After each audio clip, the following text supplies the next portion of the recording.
ny fiarantsika. Eko anao nin'olo fa nataoko tsy nandeha ny fiaragna ny fankatiatsika. Gaga za taty afaranao efa tsy hita. Asa tatra ny vadinao koragna jiabintsika tamin'ny FB.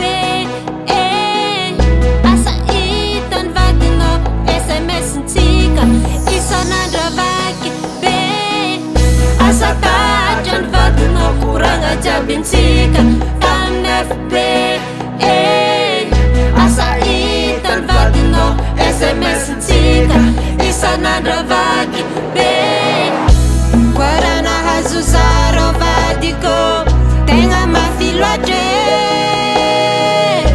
Fitiavako anao vadiko mampidéliré. Koa nahazo zaro vadiko tegna mafy loatra. Fitiavako anao vadiko mampidéliré.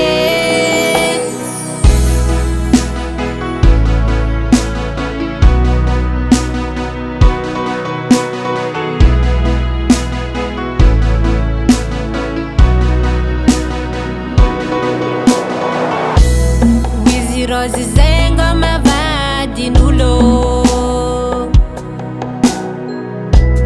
tiako eky anao igny na efa nin'olo.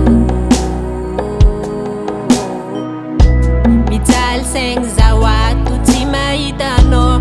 Asanao ay makaraza valy hafa mijaly za zegny.